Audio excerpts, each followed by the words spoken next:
ako. Picture Tulong kayo kami. dalawa. Hindi, nag-video kami. Lugoy. Babantay muna ako ng kasi 18 years anniversary ng kapatid kong bunso.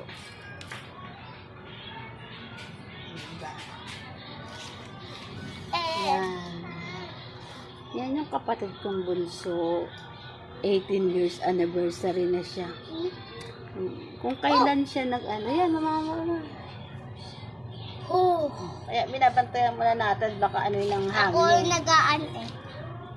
Oo, kasi si Tito Totoy, yung nawala siya, first year high school lang yan.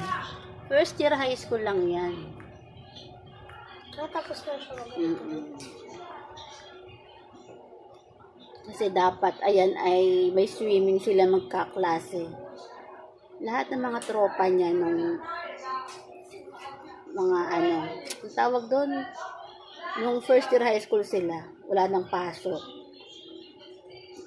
Papasok yata sila sa swimming, swimming sila. Lahat ng pilot, lahat ng pilot, swimming sila. Kasi nga wala nang pasok ng first year high school. Pero hindi naman akalain na si Tito Totoy nagkasakit bigla. Pero sabi nila si Tito Totoy may nakakuha sa kanya na engkanto. Sabi nila kaya biglaan nawala si Tito Ito Totoy. 6 to. Kasi nagustuhan siya ng engkanto. Babae lalaki.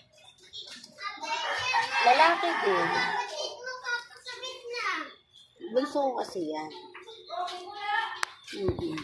Di ko rin talaga akalain yung ganun. Gustuhan pala siya. Kasi biglaan talaga yan nagkasakit. Hindi talaga na nakalain yung nagkasakit yan. Galing sila nun sa birthday yan ng lola namin. Nakapag-birthday yan siya. Tapos, di namin nakalain, nagkasakit na siya ng sunod-sunod. Siguro after nung kainan niya, tapos 3 days, yung talagang biglaan na siyang bumigay.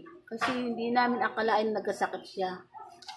Pero yung nilagay niya sa ospital, ang sabi, may sakit daw sa puso. Pero wala naman kaming lahing medyo mataba lang siya, pero hindi naman lahi ang may sakit sa puso. Wala naman kaming mga lahi sa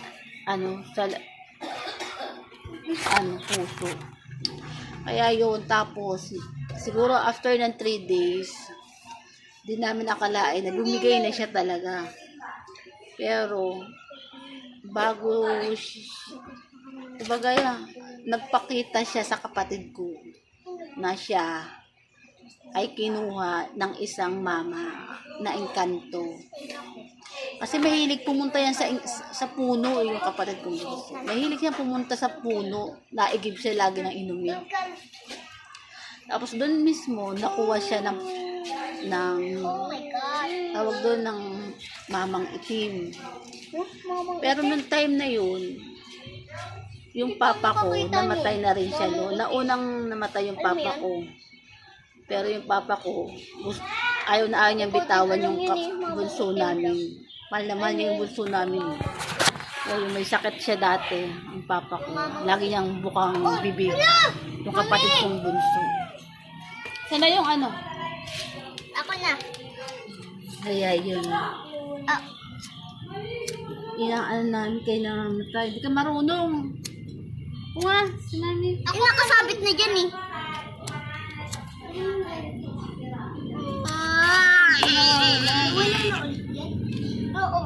Nawala ulit. Yan eh. Nahangin kasi. Huwag mo yung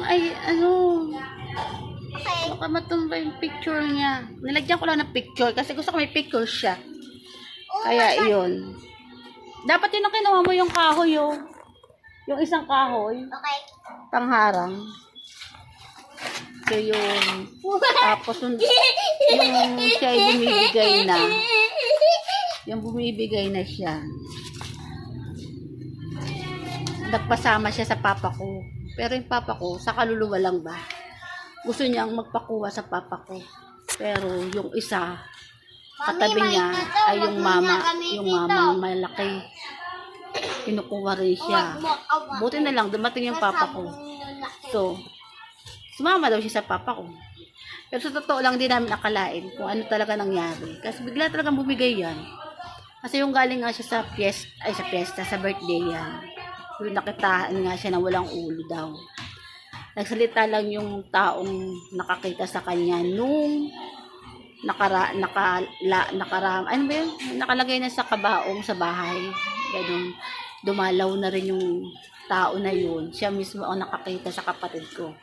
Ang pagkakamali lang, hindi niya agad sinabi kung sino man yung taong nakita niya. Yun, yung nakita niya lang, yung dumalaw siya sa bahay namin, doon niya lang nasabi na, nakita ko na pala yung gantong bata, na ganto, ganyan. Diba? Ang mga ganyan talaga, mas maganda talaga nung sinasabi agad nakakatakot talaga yung mga nakikita ang paligid mo, kung ano may makita mo. Pero kailangan mo pa rin magsalita. Diba? Parang ano rin yan, para maging safe din, diba? Ganun. Kaya talaga marami talagang tanong sa yung nawala yung kapatid ko minsan. Kasi hindi talaga namin nakalain na biglang bumigay yan eh. Pilots ba naman yan? Ang hilig-hilig niya mag-aaral. Mahilig niya mag-aaral. Kaya yan, 18 ano na siya. Dapat 30 years old na siya ngayon. 18 years na siyang anniversary. Siguro kung nandito yung kapatid ko. Kung nandito rin yan, malamang hindi, ewan ko lang kung mag-aasawa siya. Nasa 30 years old na siya ngayon. Kasi parang medyo may pagkapusong ano din yan. Dalambing kasi parang baby. Kumbaga baby kasi namin yan dati. Lagi talagang katabi namin yan. Kahit siya lang mag-isa yung lalaki. Katabi namin lagi yan natutulog sa kwarto. Kasama namin lagi magkapatid. Siya lang yung lalaki. Kami puro babae ang kasama. Kasi palibasa din. Napaka-sweet niyan. Kahit may pagkatamad yan minsan. Pero napaka-sweet niyan. Anniversary. Bantay-bantay lang muna. Yun lang, napachika lang ako habang nakikismis, habang nag-aantay ako. Napachika lang ako. Okay. Yun lang. Init ang panahon ngayon. Pakainit.